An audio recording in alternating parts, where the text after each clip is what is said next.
মহারাজ গোপালকে ত্রিলোচনপুরে পাঠিয়েছেন।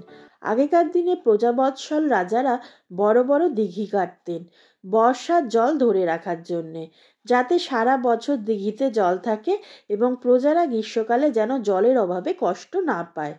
ত্রিলোচনপুর নামের গ্রামটিতে সেভাবে জল ধরে রাখার কোনো বন্দোবস্ত ছিল না, তাই গ্রীষ্মকালে খুব কষ্ট হতো গ্রামবাসীদের। সেই জন্যে রাজামশাই ঠিক করেছেন ওই গ্রামে একটি বিশাল মাপের দিঘি কাটবেন। গ্রামের মানুষেরাই মাটি কাটবে। মাটি কাটার জন্য অবশ্য উপযুক্ত পারিশ্রমিকও পাবে তারা। রাজামশাইয়ের কি মনে হয়েছে শুরুর কাজটা তিনি গোপালকে দিয়েই করাতে চান। তাছাড়া যিনি ওই কাজ দেখাশোনা করে থাকেন তিনি বেশ কিছুদিন হলো নবদ্বীপ গেছেন। নবদ্বীপে তার মা বাবা থাকেন। তার বাবা বেশ কিছুদিন হলো হাঁপানিতে ভুগছেন, তাই বাবাকে বৈদ্য দেখানোর জন্যেই সে কয়েকদিনের ছুটি নিয়ে তার বাড়িতে গেছে। সে অবশ্য কয়েকদিনের মধ্যেই ফিরে আসবে। এই সমস্ত কাজ গোপাল খুব একটা ভালো পারে না। তার একমাত্র ভরসা তার ওই বুদ্ধি। কিন্তু মহারাজ কিছুতেই মানতে চান না যে গোপাল পারে না এরম কাজ ভূভারতে আছে। তাই তিনি গোপালকে পাঠালেন এই কাজের দায়িত্ব দিয়ে। ত্রিলোচনপুরে মহারাজের নিজস্ব খামার বাড়ি রয়েছে, গোলা রয়েছে। সেখানকার প্রজারা খাজনার অংশবিশেষ ফসল উঠলে যার যা দেওয়ার দিয়ে দেয়, সুতরাং সেখানে খাওয়া থাকার কোনো অসুবিধা নেই। গোপাল প্রথম দিন পৌঁছেই খাওয়ার ব্যাপারটা তদারকি করে নিল।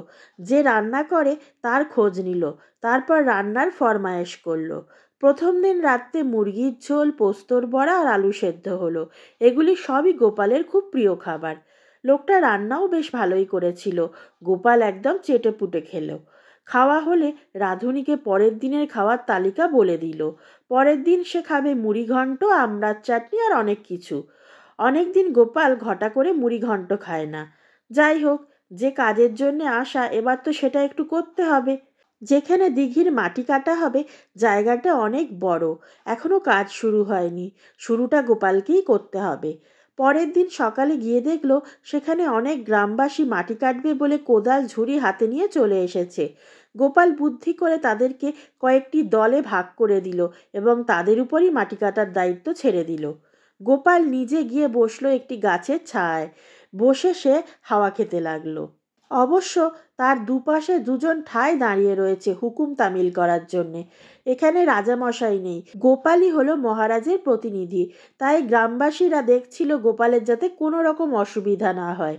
গোপাল বাঁশি বাজানোর সঙ্গে সঙ্গে ঝটপট করে মাটি কাটার কাজ শুরু করে দিল।